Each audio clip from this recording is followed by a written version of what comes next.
Urbanization should be equitable to the progress of mankind, and this progress should be beneficial for both health and economic status of society.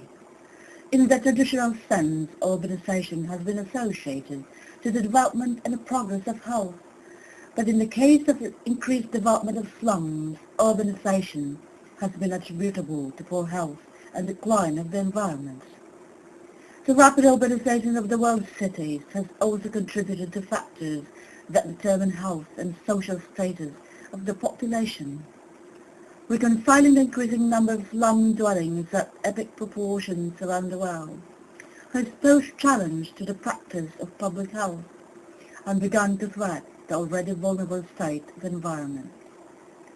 In nations that suffer most of the burden of slum dwellings or shantytowns, life expectancies are lower, and infant mortality rates are higher.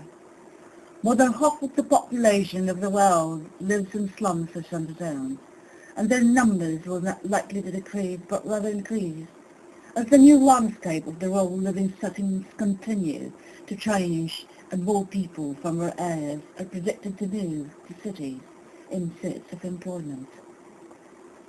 In the next 30 years, the numbers of slum dwellers will reach to 2/3 of the world's population. As a result, the slums will be home to the world's poor, creating urban clusters of diseases that are uniquely born to these types of living situations. The continuous increase of these communities has significant implications to the social and health status of people. The close proximity of living situations can cause infectious diseases to spread much more rapidly, and preventable chronic diseases are usually not treated and become fatal. The people who populate shantytowns do not receive governmental services like healthcare, sanitation, public schools, public sewage system, and access to safe drinking water is almost non-existent. The absence of these governmental services creates extreme disparity in social and health situations and also imposes threats to the environment. These inequities exhume under social behavior, where slums or shantytowns become breeding grounds for violence and crimes, especially in a suitable environment for the vulnerable members of the population, like children and the elderly.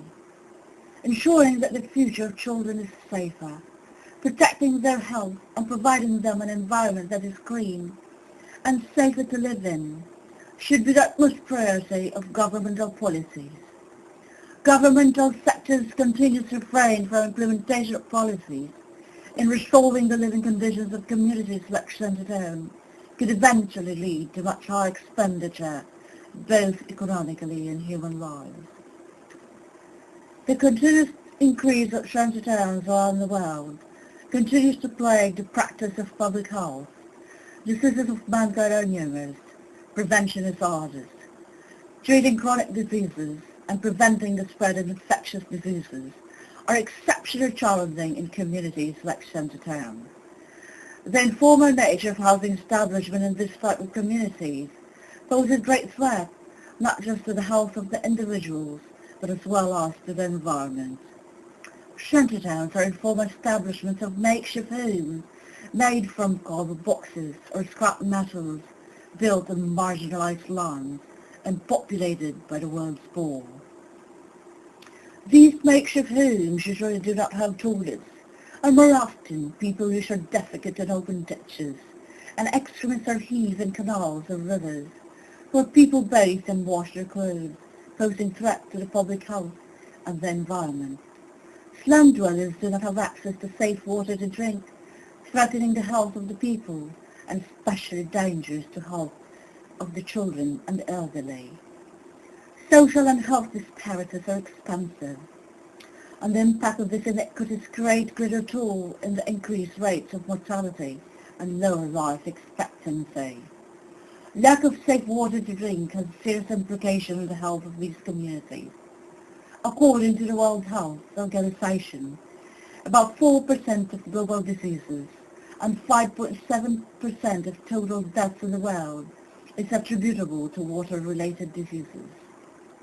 The improvement of health status of individuals in industrialized nations in the early 19th and 20th centuries has been associated to the provision of safe drinking water, sanitation, garbage removal, and public sewage systems.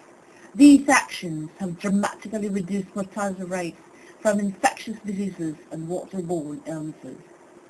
Chronic diseases that are easily treatable and preventable in former settlements are often neglected when these diseases occur in slums or shantytowns, resulting in increased mortality and morbidity. Reports on HIV cases and other infectious diseases are limited due to the lack of formal surveillance in place in these communities. Pregnant mothers usually do not have prenatal care, resulting in low birth rates. Infant mortality rates are higher in shantytowns compared to those in rural settings. The mentally ill goes unnoticed. Behavioral problems are at record high. Slum dwellers' households have poor nutritional status than rural households, contributing to illnesses related to nutrition. The poor in turn suffer from malnutrition, and underweight children are significant problems among urban poor, endangering physical and mental development of growing children. Shantytowns are the product of extreme poverty, inequality and social exclusion in most parts of the cities around the world, especially in developing nations.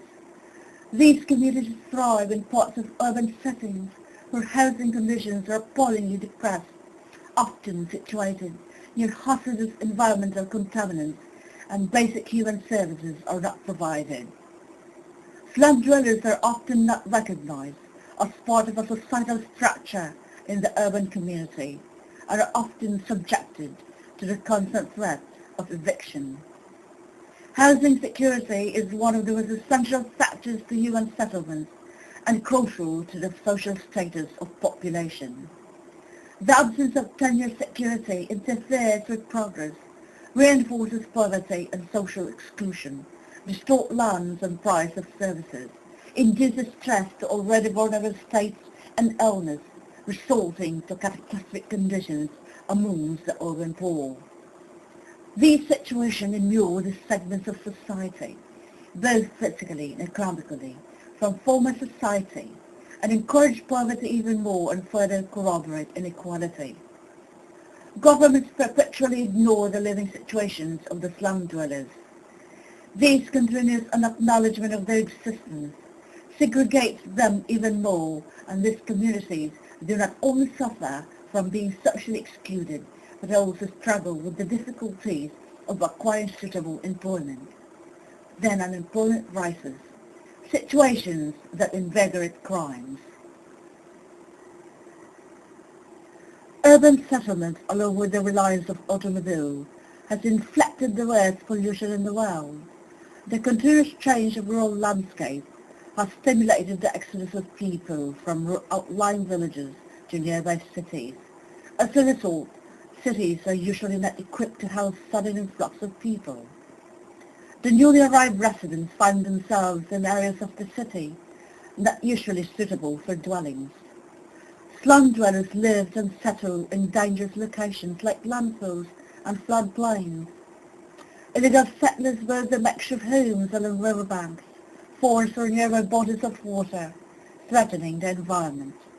Human excrement pollutes water, threatening marine life, and deforestation causes mudslides or landslides, posing danger to people and infrastructures. Illegal settlements on hill slopes reduce land base and vegetation and causes pollution. The accumulation of waste in open areas are breeding to rodents and insects such as mosquitoes with scare malaria and dengue fever, and poses threat to soil and eventually contaminating water supply and vegetation. Shantytowns pose a great threat to health and environment, not merely on those people who are forced to live in it, but the risk is spread for everyone. Slum dwellers or shantytowns residents are marginalized, and they are forced in areas of cities where nobody else chooses to live, where these communities are in constant threat of eviction due to development. These types of living conditions put pressure on people, to engage in unsustainable and ecologically damaging practices, resulting to the destruction of the environment. There is no elimination of the urban poor. They are more likely to increase than to decrease. More than half of the global population now lives in urban settings. The basic indicator of achieved health status is the high life expectancy and low infant mortality rates.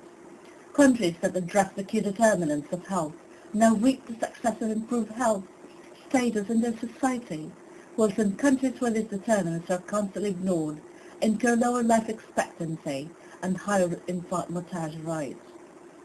The failure of government to address these issues of illegal settlements could result to greater expenditure and continue to tax people's lives by living in unhealthy environment and working environment. Countries with high population of slum dwellers must mandate national and local governments to bestow resources and capacity to undertake and lead people to healthy urban governance. A conceptual agenda equipped with its sustainable plans benefit all people in cities, especially those who live in illegal settlements. Health inequalities need to be addressed at all income levels. The elimination of depressed living situations in Shantytowns is a shared responsibility by all mankind and not solely confined within the corners of countries that are burdened by them.